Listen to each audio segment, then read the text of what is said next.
It was an act of terror. It was an act carried out by terrorists. It was an act against innocent civilians and personnel of the armed forces.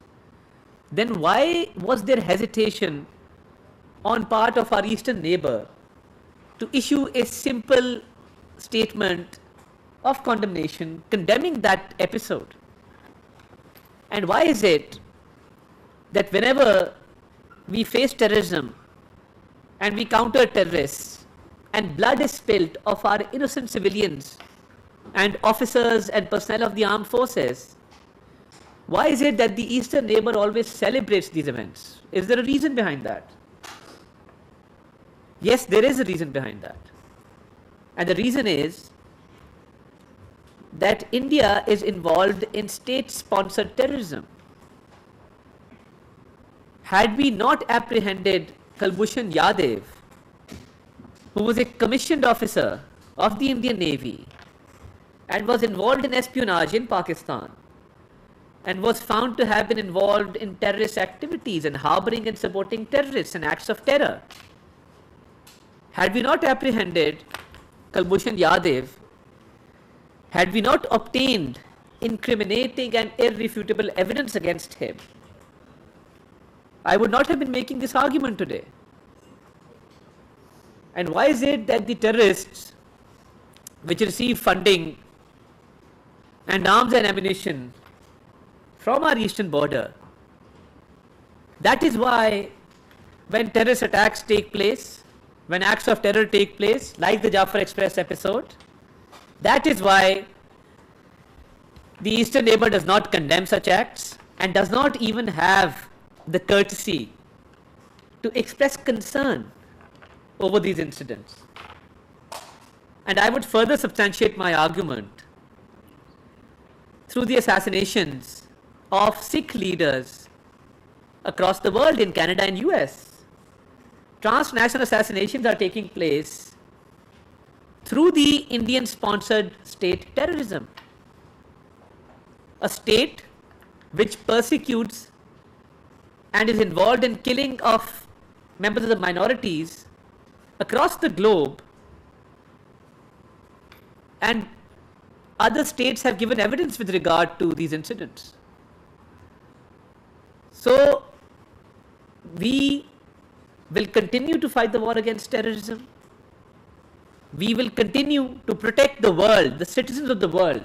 We will continue to promote global peace and to ensure global peace through countering these terrorists, the Fitna al-Khawarij, which is trying to impose their own ideology in certain areas and is trying to, through acts of violence, through use of force, trying to spill blood of innocent civilians and of army personnel. We will continue to fight this war. This Pahalgam episode, to me, seems like a distraction because we were gaining a lot of success in our western regions against these terrorists. Every other day, you hear of successful operations, you hear of our armed forces gaining a lot of success against these terrorists. And this could have been a distraction because this story doesn't make sense. The Pahalgam area is more than 150 kilometers away from the line of control. And why pin the blame on Pakistan? Do you have credible evidence? Do you have verifiable evidence? Do you have any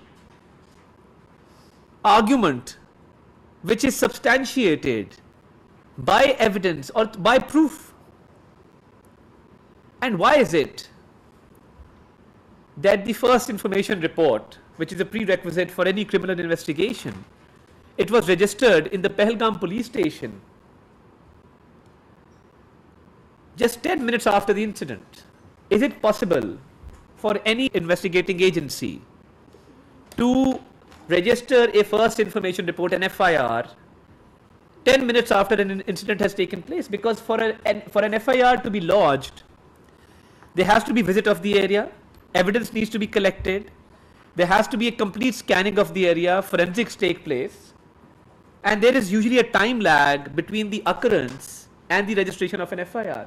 So why is it that right after 10 minutes an FIR is registered and the blame is put on Pakistan, and it is said that it has been sponsored from across the border? The reason that we have called for an independent, impartial and transparent inquiry is because our hands are clean. How can a state which is the frontline state in the war against terrorism be responsible for such events? So I think our eastern neighbor was quick, and also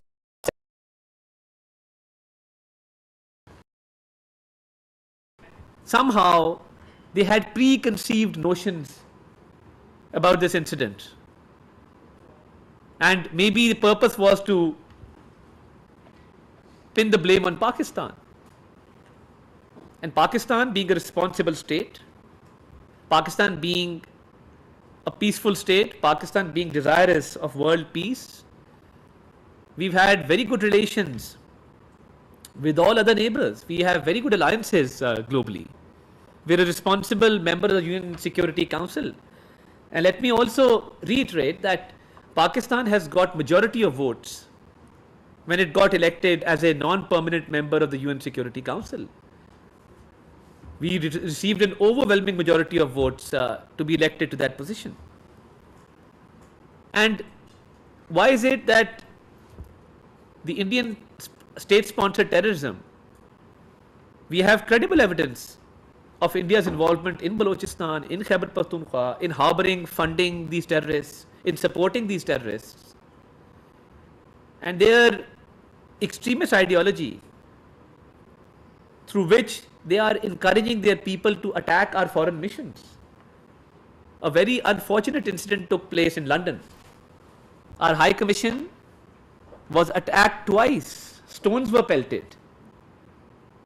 And the people who are responsible are being sponsored by the Indian state and the Indian agencies.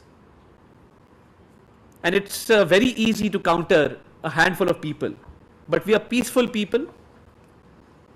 But whatever they did, and arrests were made by the London Metropolitan Police, those people have been apprehended. But that is the kind of mindset that the Indian state has of attacking foreign missions in a foreign country. If you can kill people internationally in Canada and US, then nothing will stop you from attacking a few foreign missions. But let me reiterate, they shouldn't at all mistake our words for our weakness.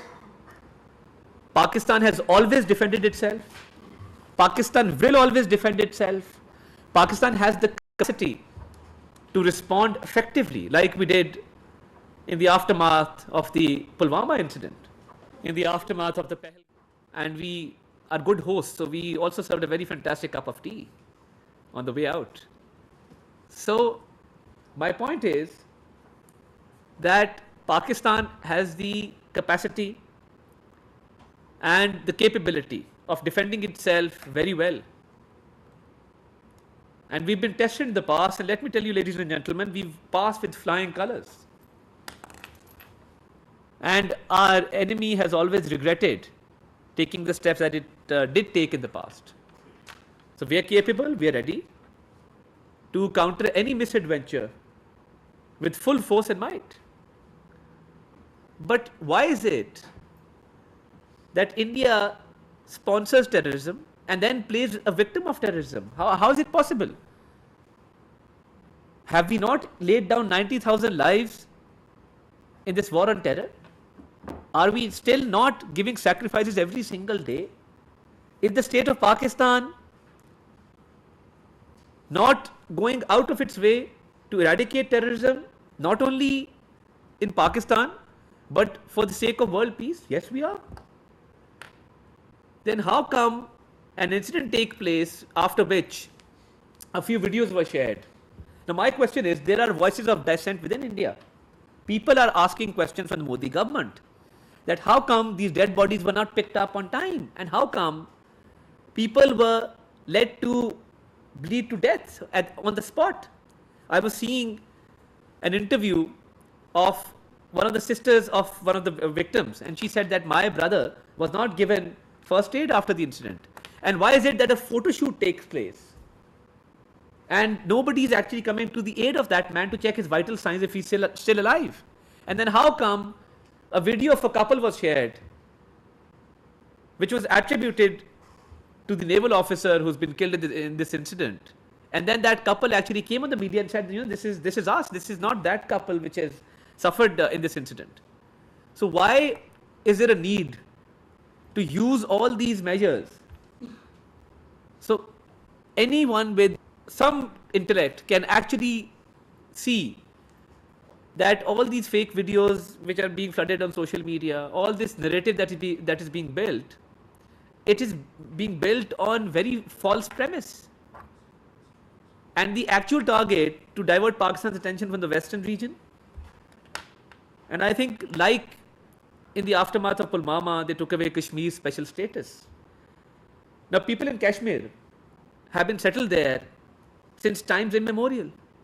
The indigenous people of Kashmir are being made to suffer the wrath of the Indian state. Houses are being demolished. People are being picked up and detained. Women and children are being subjected to torture. In the garb of this incident, the innocent Kashmiris are suffering once again. And we will and we shall continue to support the right of the Kashmiri people according to the UN resolutions to self-determination. Morally, politically, diplomatically, we shall continue to do so, because that is an indigenous movement. The people want their rights. They are being denied their fundamental rights. And right after this incident, the atrocities that are taking place in Kashmir, they're the worst kind of atrocities that you can imagine. So one ponders that why is it that right after this incident, you build up a narrative against the Kashmiri people, you try to distract Pakistan from its western borders and from its western region, and you're subjecting the Kashmiris to the worst kind of treatment possible. And why wasn't security provided in that area when you have 900,000 security personnel of your armed forces in Kashmir? Then why was there no deployment in Pahalgam being a tourist spot? I'm, in my own right, I want to ask this question.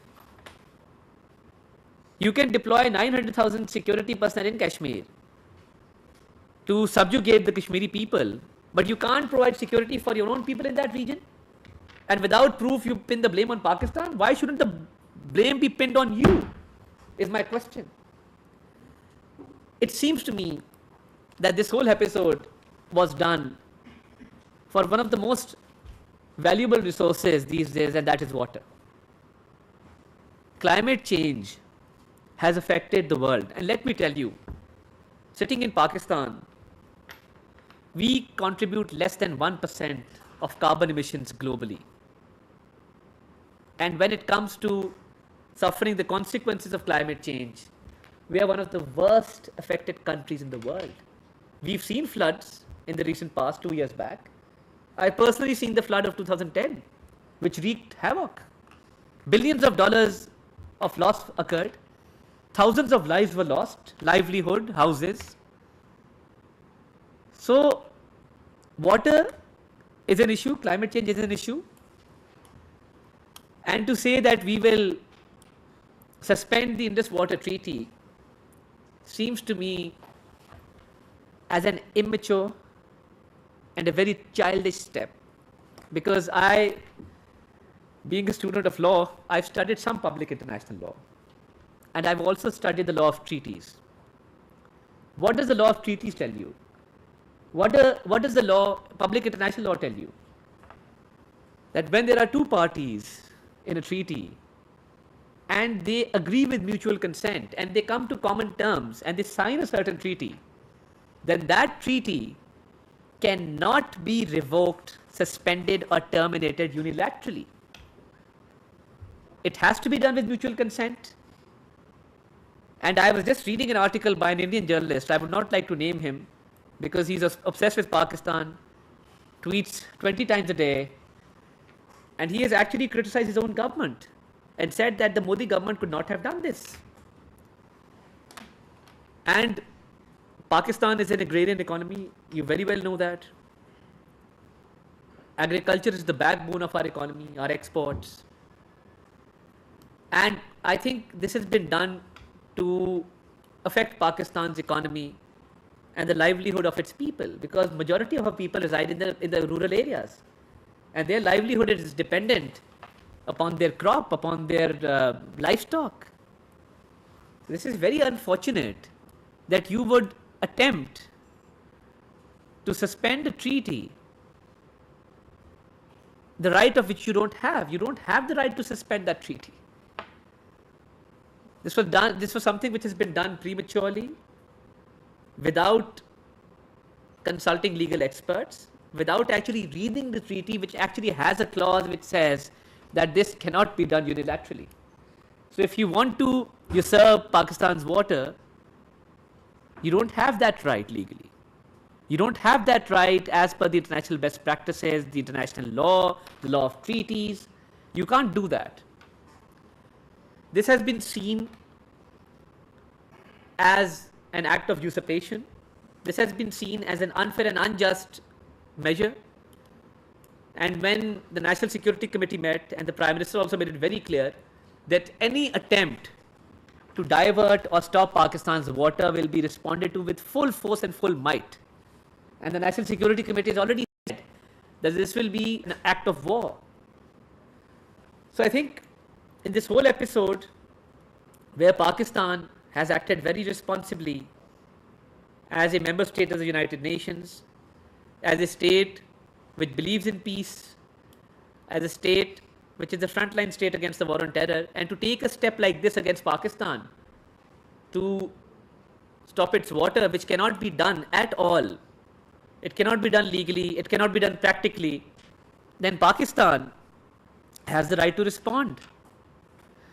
So I think overall, in this entire situation, where Pakistan has also made an offer to investigate this incident, being one of the biggest victims of terrorism, we are very clear that any misadventure will be responded to.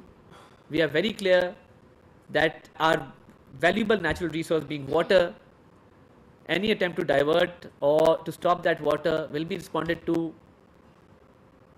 in a very strong manner. But having said that, the Indian propaganda, their nefarious designs have been exposed, because now the Sikhs are speaking up and they're saying that we will not fight against Pakistan. The minorities are speaking up, the opposition in India is speaking up, and today I speak to you not as a member of PMLN. For us now, we are a unified voice. We stand for Pakistan, we stand with Pakistan.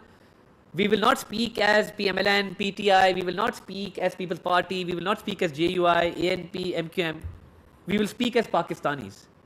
A unified voice is going out, but in India, there are voices of dissent, people who disagree, people who are raising questions as to the security lapse that has taken place, people who are raising questions regarding the intelligence failure, people who are raising questions regarding the aftermath of this incident. And Sikh leaders are speaking up and they are questioning the Modi government, and their stance is in support of Pakistan.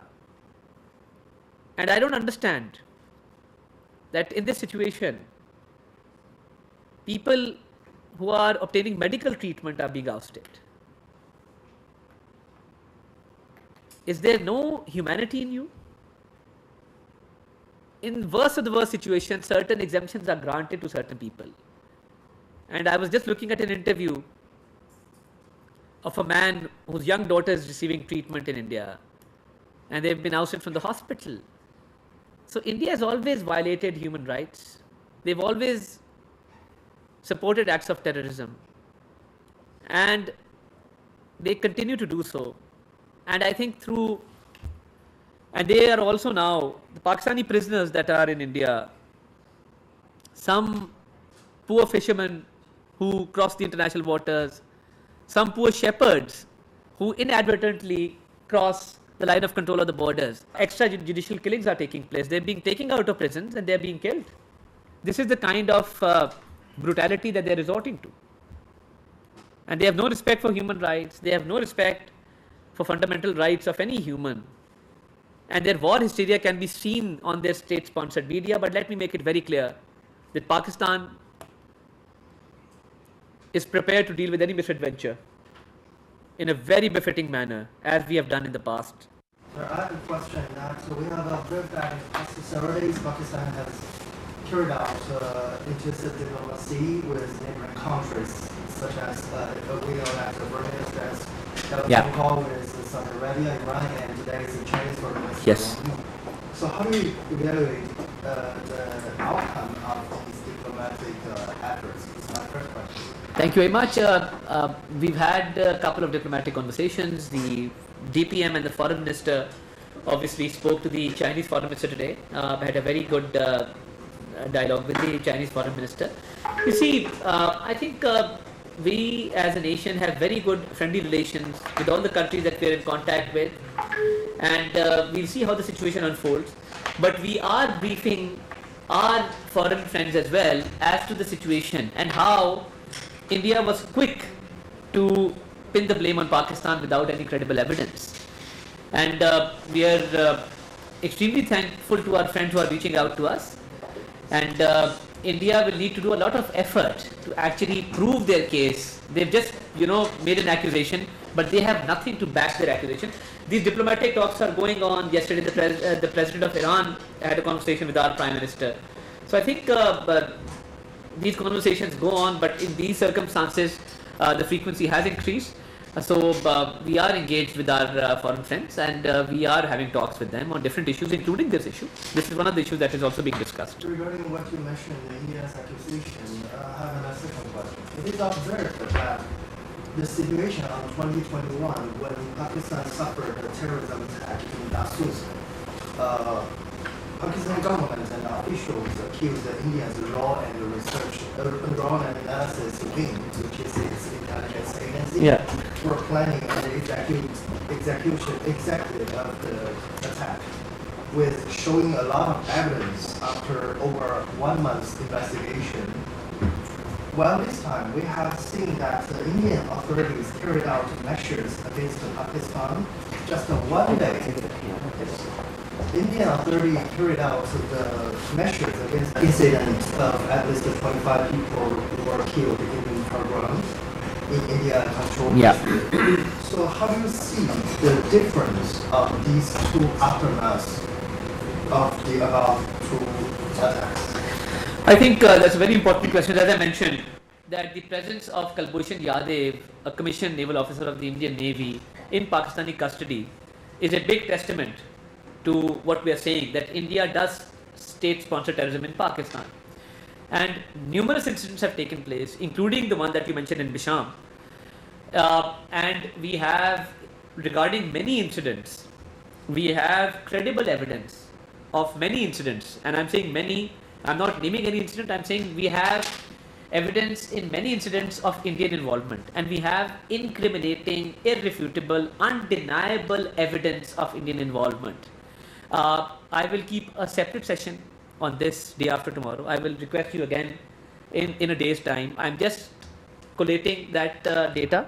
I will present to you data of clear Indian involvement in acts of terror and incidents of terrorism in Pakistan.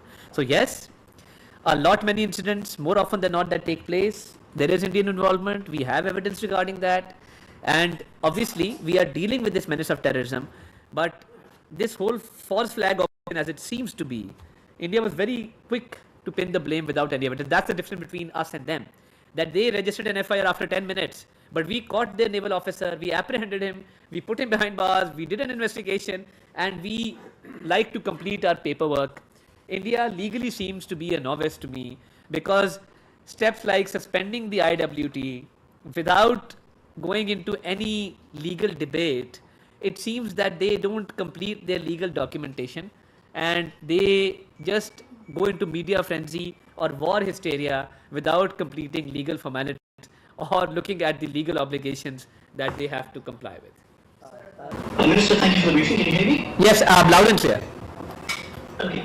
Now, Pakistan has been a victim of terrorism for quite some time, and the state has presented substantial evidence in the past as well. But despite that, why is it that some of the major powers are perhaps not taking the steps that they should be taking in support of Pakistan? Is it the case that perhaps Indian markets are too lucrative for them? Or is it that perhaps Pakistan is not utilizing its soft power capabilities as it could? Thank you very much, Hassan. That's a very good question. You see, I think Pakistan has been acknowledged by the world. In President Trump's State of the Union address, he thanked Pakistan for apprehending a terrorist on its western border. And obviously, whatever foreign delegations have come to Pakistan, or if we've gone abroad, terrorism has been discussed, and Pakistan's services and Pakistan's sacrifices and Pakistan's contribution to world peace has always been acknowledged. But you see, in a situation where two states are involved, I think one has to make a lot of effort. And in this particular episode, I don't see India getting a lot of support as it expected. So, and Pakistan's stance of demanding an independent and impartial inquiry into this matter, I think Pakistan has proven that Pakistan has come to this issue with a clean hand. We have nothing to do with it. So the world obviously is playing its role in whatever way it can, very diplomatically, as it should, but I don't see India gaining a lot of support from the rest of the world. Thank you very much. I'm Saima Shabbi from RNN. My question is that it has been learned that in its official letter it has been given to Pakistan, India has conveyed that Pakistan, along with addressing the terrorism, India requested Pakistan to renegotiate the Indus Water Treaty for so many times. Is Pakistan considering some kind of renegotiation on this treaty? Because after almost half of a century, there are so many demographic changes which have been mentioned by India also. So, is there any chance to renegotiate it? And I do have another question. Please address this first. We're on the lower riparian. Being on the lower riparian, we have more rights, and we're entitled to more water being on the lower riparian. So if ever there is reconsideration of terms, which I don't see happening anytime in the near future, then I think India will lose out and Pakistan will benefit from that. नाज़रीन, वफाकी वज़ीर इत्तलात व नशरियात अत्ता तारड़ की पहलगाम वाक़े पर गैर मुल्की मीडिया को ब्रीफिंग। कहा, पाकिस्तान खुद दहशत गर्दी से सबसे ज़्यादा मुतासिर है। दहशत गर्दी के खिलाफ जंग में 90,000 जानों की कुर्बानी दी। दहशत गर्दी के खिलाफ जंग से मुल्की मईशत को अरबों डॉलर्स का नुकसान हुआ। अत्ता तारड़ ने कहा है कि फितनतुल ख़वारिज के खिलाफ कामयाब कार्रवाइयाँ जारी हैं। जाफर एक्सप्रेस वाक़े में दहशत गर्दों ने मासूम लोगों को यरगमाल बनाया है। भारत पाकिस्तान